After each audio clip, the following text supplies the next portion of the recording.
How long will it take you as a B2B service provider to build client acquisition systems and stop depending on referrals? I've now worked with over 120 business consultants, business coaches, and agency owners, and I can safely say that the average is around 250 hours of raw work. If you have already done work for clients in your area, meaning you're not a rookie, you have experience delivering value to clients, and then you spend 250 hours on building client acquisition systems, you will have, number one, an attractive offer that will get prospective clients to be curious about what you do and have a predictable number of them to respond to your outreach positively and book a call. Number two, you will have a process for systematic outreach to your prospective clients. That can be either LinkedIn DMs, Facebook DMs, or cold email, but there has to be a certain minimum amount of people who lay eyes on your offer every single day. Number three, you will have developed a good content habit so that you are posting a modicum of decent content on the social networks where your clients hang out. Number four, you will have skills to lead a sales call with a stranger and to successfully close them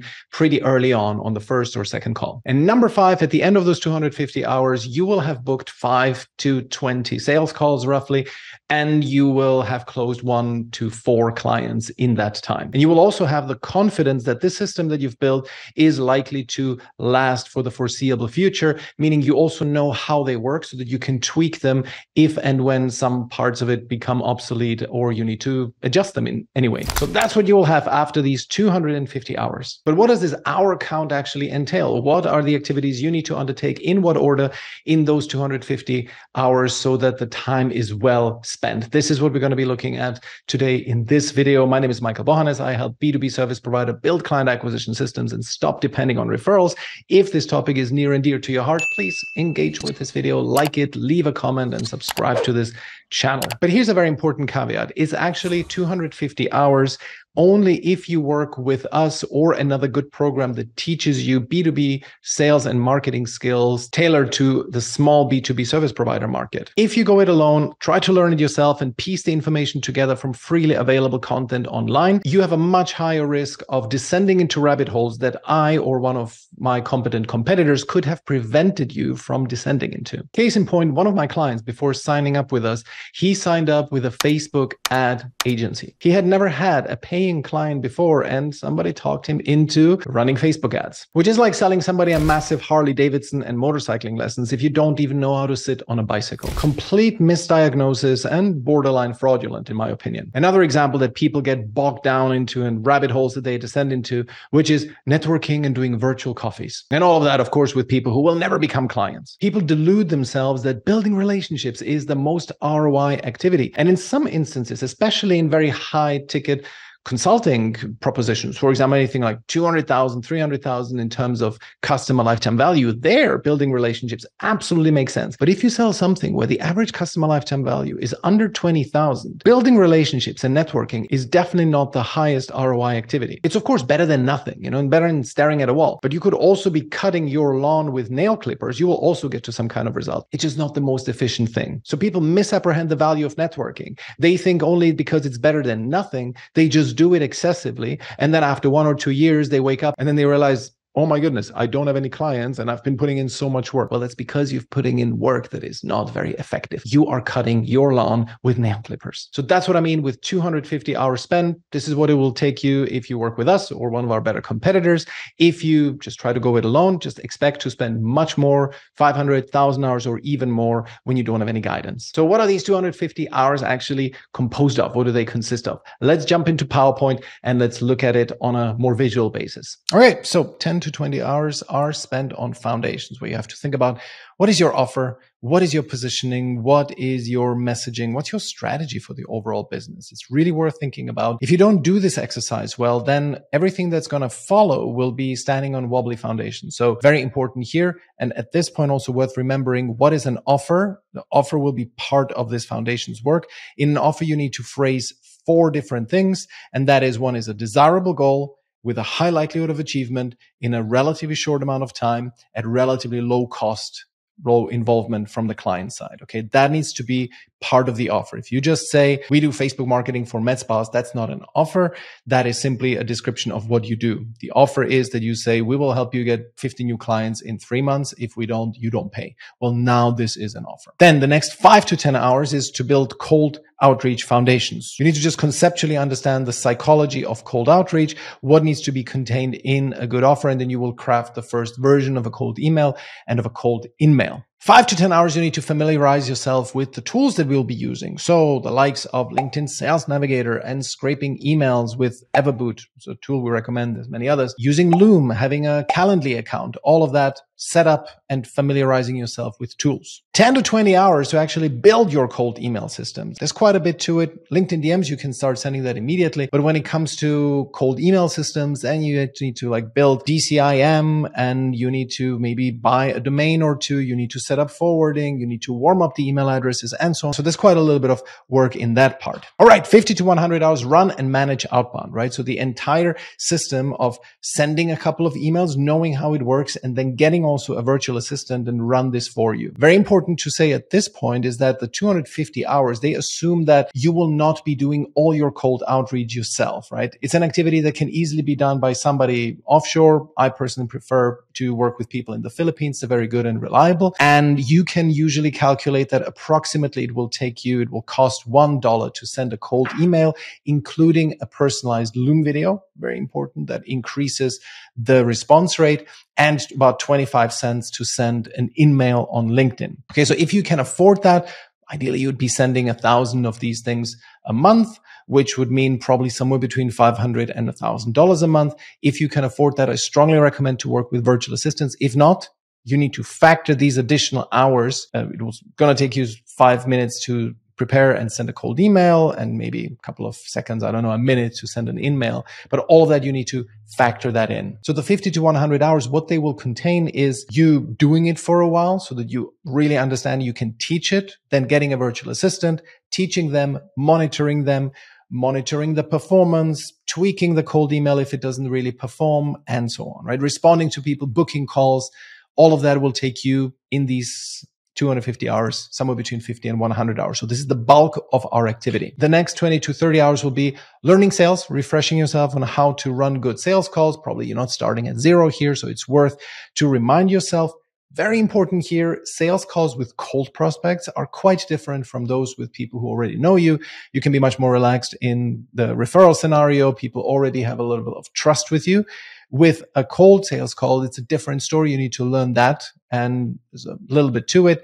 And you also need to build your sales script for that. It's very important that you stick to a framework here, that you don't just wing it. So that's going to be 20 to 30 hours. Then 30 to 50 hours actually running those sales calls and doing follow-ups, follow-up meetings, follow-up email sequences, that kind of stuff. And then finally, it will be 20 to 30 hours of content, right? You see that it's relatively little. Like, I recommend that you don't put in too much effort into content, maybe 10% of your time. The vast majority of your success will come from your outbound and not from your content. So I think you should still do some. It is a very good confidence building tool. When somebody books a call with you, they're strangers to you, and then they see a little bit of content from you. It's always good. People will be much more likely to convert, but you shouldn't be putting too much effort into that. And that amounts to 150 to 270 hours. I'm slightly on the optimistic side. Probably it's going to be more in each of those buckets, but that's roughly the division of labor between these areas. And so this is the breakdown of the 250 hours. At this point, it's super important to note that intensity acts as an accelerant, right? If you take 250 hours, you can dramatically shorten this amount of time if you compress it into a shorter time frame. On the other hand, if you were to stretch these 250 hours over a long time frame, let's say over a year or even 2 years, then it will not work as well, because then there will be all these switching costs. And if you work 1 or 2 hours a week, then you'll always have trouble remembering what it is that you did last week. Too many factors will influence you. You will simply not get enough momentum if you stretch it out. You simply cannot melt iron with a candle. The very minimum is 5 hours a week, which over 50 weeks will add up to 250. So it's a year's time. That's like the very minimum. I actually recommend that this is kind of like the minimum that I usually cite to our clients is you should do 10 hours a week, which will get you there in 6 months. Also, on the other extreme, if you try to pull a Kerouac and try to cram these 250 hours into a 3-week period, that's also not good, because you need a certain amount of breathing room so that the market can give you feedback. You need to send people emails, you need to send them follow-ups, and you need to give them chance to respond to it. So the happy medium between these two extremes, let's say a year and let's say 3 weeks, is usually 3 months. If you can invest 20 hours per week on building client acquisition systems, in my experience, this is the best, most effective way, but not everybody has that time. And there's another very important point, and sorry if this offends you, but if you do not have at least 10 hours a week that you can dedicate to building client acquisition systems, then I'm sorry, you don't have a business. You're a glorified freelancer. You're going to keep going from gig to gig and you're going to be surviving on referrals. Totally your choice. And you cannot outsource this to anyone either. This is something that you, as the owner, the CEO, the solopreneur, whatever you call yourself, you have to own this. You have to build this yourself. And I sometimes hear it from people who say, oh, I just don't want to be selling. I don't want to be marketing. I just want to do. Well, in that case, you need to be an employee. You are not supposed to have a business. A business owner has to sell, period. Your business stands on 2 legs. Number 1, your ability to deliver value to clients. Number 2, the ability to generate clients in the first place. If you just keep it to this one leg, you'll be wobbling constantly. At the slightest breeze, you will fall over. So 2 legs help you to at least stand firmly. And then gradually over time, you build a 3rd leg, and that's going to make you super stable. And the 3rd leg is marketing, where you put out enough content so that enough people know you in your space, so that business effectively comes to you practically naturally without you having to do anything with it. But that takes time to develop. The 250 hours will not give you enough oomph to win clients via inbound, right? That takes time, but the 250 hours will be enough to do outbound. Cold email, cold calling, cold DMing, all of that will help you get the first few clients. You will have the first systems in place. And then gradually over time, as you work these systems, as you add more volume to them, you also put out more content so that then the 3rd leg slowly starts to grow, although that's a bit of a bizarre image. And finally, these are the 3 biggest rabbit holes to stay away from as you're building client acquisition systems. Number 1 is excessive content. This is by far the biggest one, right? There's so many LinkedIn gurus, so many coaches who tell you, oh, you have to put out content. And people are so influenced by people like Justin Welsh, who somehow magically made it happen, that he created a content format that has really propelled him into the stratosphere. It does not work in all areas, by far not. Like Justin Welsh, very good example of somebody who is serving a very wide market, is effectively people who want to quit their job, right? That's a giant amount of people. If you are serving a specific sub-niche, for example, whatever, CEOs who you want to sell strategy services to, that's a tiny niche in terms of numbers compared to what somebody like Justin Welsh is serving. So content is definitely something that works for him, but will not work for the vast majority of B2B service providers. And when I say it will not work, I don't mean that it will work never. It just takes way longer to get to critical mass, to get enough people to pay attention to you, so that content alone can give you enough clients to pay your bills. Okay, so and just people keep falling into this trap all the time. I keep seeing it, that they believe content, and they don't do enough outbound. And the magical number is, ideally, at some point, you have to have 100 people every day to be exposed to your offer. And your offer is where you say, I'm going to help you achieve this goal at a certain amount of cost, and it's going to work in a certain amount of time. This is an offer. People need to see this. When they see an interesting post by you, sure, they will think, oh, that's a good point. They don't know what you sell. So you need to have 100 people every day be exposed to your offer. If you have that, you will never want for more clients. At some point, you just want to scale that. You want to expose 500 people, 1,000 people every day. That's great. Then you need a team to manage all of this. But initially, you can handle this yourself, where you are sending 100 messages to people every day. That is the initial system you need to build, and content is secondary. Yes, in the long run, client needs to be your primary client acquisition channel. It's the cheapest by far, but it will also take time to build. But unless you're spectacularly good at content or very good looking, then content will mainly be a validator for your cold outreach, right? So you reach out to somebody and they will consider, okay, I could really use help in this area. Well, let me check this person out. And then they check you out on LinkedIn, for example, or on YouTube. They see that you're putting out interesting content. Then that sort of helps them, appease them and quiet their concerns that you might be somebody that they might not want to work with. But if they already saw you, they kind of agree with many of those views that you have, then it's much more likely that you will book a call with them and that they will be open to becoming your client. Second big rabbit hole that people get into when they are building their first client acquisition systems is running ads. You have no business running ads unless you're making $20,000 in revenue each month. Or because everybody has a different cost base, I like to say you need to be willing to invest, let's say, 100 hours into building your ad funnel and to spend at least $3,000 every month, with the possibility that you will never see them again, right? That you just kind of flushing them down the toilet for months on end. You need to be able to afford that to run ads. If you're not at that place, don't run ads. And especially if you haven't had any clients through organic methods, you should not be running ads either. Why? Because in organic methods, you have a much higher likelihood that people will correct you, that people will provide you qualitative feedback on your outreach, what resonates, what doesn't resonate. Whereas with ads, you only get binary feedback. People either opt into it or they don't. They either book a call or they don't. You don't even know who it was who saw your offer very often. You don't know why they said no to you. You don't know what is wrong with your webinar, for example, if you run a webinar funnel. So all of this is a very good reason to stay away from ads until you have really well validated organic systems. Organic meaning cold email, cold DMs, cold calling, and content, a little bit of content. But until you have dialed that in, stay away from ads. If you're running ads before you've had validation from organic methods, it's literally like if you're trying to pop down to the corner shop and you go and buy a limousine to drive there. It just doesn't make any sense. And the third rabbit hole is not recognizing when your offer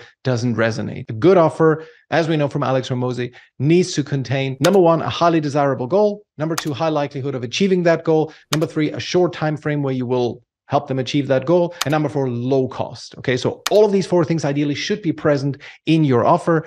If you're able to deliver that, then you're providing value. Other than that, if you just say, hey, we run SEO for XYZ industry, you will not resonate because you're not really promising an outcome. There's no real likelihood of achievement being communicated. You are not saying in what time frame you will help them bring a desired goal, and they don't even know the cost that is involved, right? So that's a really bad offer. You need to work on your offer. And if it doesn't work, meaning if out of 200 strangers who you expose to the offer, not at least one of them books and comes to the call, then you need to change your offer. It's a good rule of thumb. And this is how you build client acquisition systems. It's not going to be perfect. It's the first version only, but with 250 hours, you have a really solid shot at having outbound systems in place, having a good offer, and putting out content and being good at selling so that people will become clients who you haven't even known a week before. Thanks for watching. If you like this, please subscribe and let me know in the comments what you thought about it. If I missed something, then I would love to hear it from you directly.